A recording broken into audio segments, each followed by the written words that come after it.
Hello and welcome to the show. My name is John and today I'm gonna be checking out the 2018 13-inch MacBook Pro with Touch Bar. And whoa, that's a mouthful of a name.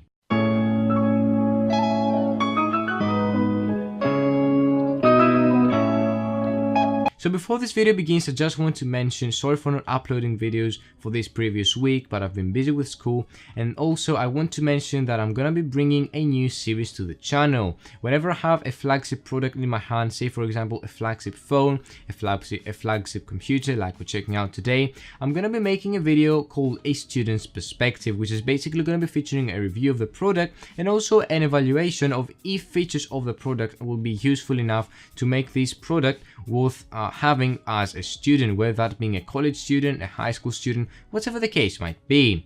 But without more wasting time, let's get started with this video and this product, the MacBook Pro. Now, for the past 3 years or so, I've been using the mid-2014 MacBook Pro 15-inch, and well, it has served me up quite good.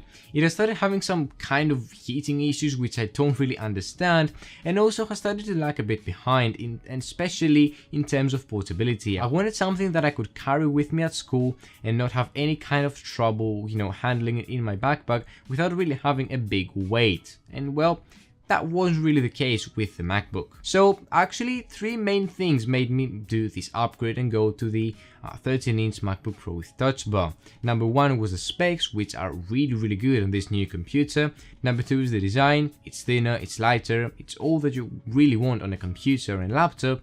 And then number 3 is the keyboard, which I'm gonna be developing a bit more as the video goes on. Now, starting with the design, I've got to say this is a sector that Apple hardly ever disappoints, and well, today is one of those cases. The computer is really nice. It is nice and sleek, it's good looking, it's thin, it's lightweight, and it's also well built. I mean, this thing won't really fall apart in your hands. It's made entirely out of aluminum, and even though it's thin, it doesn't feel like it's wobbly or anything like that, something that I hate on any other kind of laptop. I mean, we see laptops like which are Kevlar, plasticky and all things like that. I really like this. It's solid, nice metal. Now, this thinner and lighter design does bring a bit of a drawback, if you may, for some people in terms of ports, because this computer is only rocking 4 Thunderbolt 3 ports in Type-C configuration. Now, that means that you only have 4 Type-C ports in order to plug in all your peripherals and stuff like that, which can be a bit limiting to many people and will make them buy something else, a dongle.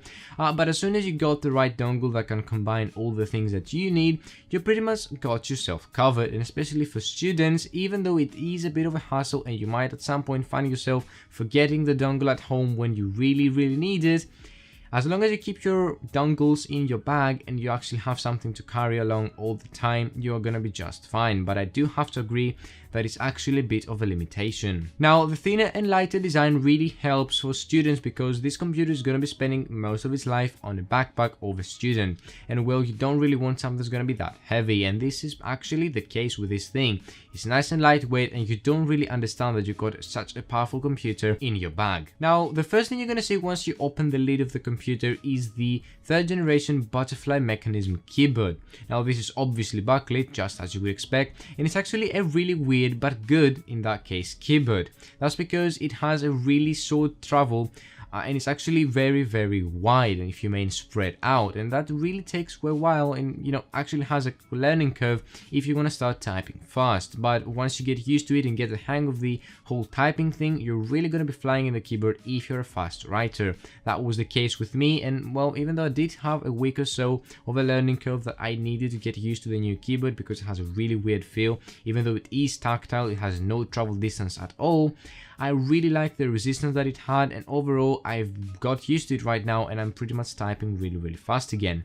On top of the keyboard you will find the touch bar, and this is a love it or hate it relationship, and I'm actually one of those people that actually likes the touch bar. I really like the fact that you have a dynamically changing row of buttons and things which will change depending on the app so they can have the best, let's say, use. Now, that's because I didn't really use the function keys all that often, but this time I found myself really using the advantage that you have with the touch bar, especially in applications like Safari and also Microsoft Word, where you can actually have some text suggestions and things like that, which is really useful. Also, seeing your tabs and bookmarks on Safari is also ever so useful. The thing that no one can argue is useful is the Touch ID sensor at the far end of the touch bar. It's something that's great, fast, responsive. We all know how it's working and I have absolutely no problem with it. Below the keyboard you will find an acre or so of a touchpad surface, and this is something that I believe is light years ahead from anything Windows computer manufacturers are actually making. No Dell, LG or Microsoft can match the tracking and overall the usefulness of a Apple MacBook made trackpad. Now I really like this one and I believe that it's just something, I don't know, it's the tracking experience, it's the fact that you can click anywhere and actually have a click registered, and I believe that it's really useful and it's just something that Windows computer makers should take notes on so they can improve as well. Lastly, the screen of the thing is actually just as good as you would expect. It is great and bright, it's color accurate, it has a great contrast. Being a Retina, it's really nice and sharp, and overall, even though it's not 4K, which I don't really need at that resolution, 13.3 inches, it's a great overall display that you have no problem using whatsoever. And well, one thing that does have is kind of good of having, but I don't really use, is True Tone display technology. Now that's something that we've had for about 2 years now in iPhones and iPads, but well, on a computer, especially in a computer that you might be using for photo and video editing, just like myself, well, it's not really useful because altering the white balance of the display is really gonna affect the way you will color grade a photo or a video clip, and that's gonna be a problem. So I would recommend that you actually turn it off once you get the computer. Speaking of editing, the specifications and the performance of the computer is ever so impressive. My particular configuration has a quad-core processor, an i7 8th generation processor. It has 16GB of RAM and also 512GB of solid-state storage. Now these specs are really good and overall flagship as flagship as you can really get, and the fact that it has a quad-core processor is actually a first for 13-inch MacBook, considering that no previous 13-inch MacBook had a quad-core processor, so it's also good to include. Now this really shows in things like photo editing and also exporting times, because they're significantly decreased given that it is a quad-core processor. Thermal throttling issues have not been a thing for me, however, so I would really say that it's a well-performing computer, and for me, thankfully, to touch wood, all those thermal throttling issues have been somehow resolved. Turning to students, this is also going to be a computer that's definitely not going to be lagging behind in specs. I mean, the specs of my computer are more than enough for doing things like web browsing, making presentations, making essays and things like that, which an average student would do. And therefore, I have to say that if you don't really need that extra horsepower, even the base model touch bar 13-inch MacBook Pro would do the trick with the i5, which is again a quad-core processor.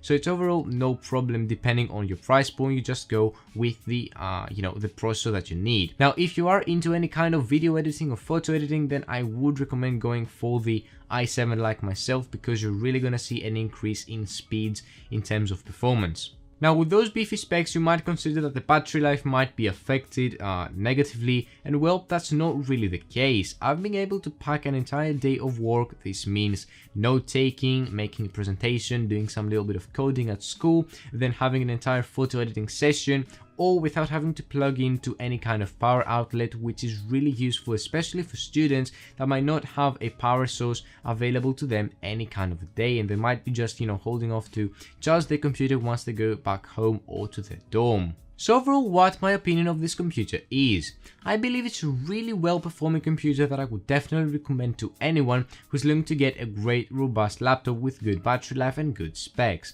Now one might say that it's way too expensive, but it's actually a MacBook, and well, you can't really go wrong with it. It will be a bit more expensive than your average Windows computer, but you are getting some benefits like the efficiency of the OS, the fact that you get a really fast storage and great specs and all things like that, with an expense of a bigger price point, however.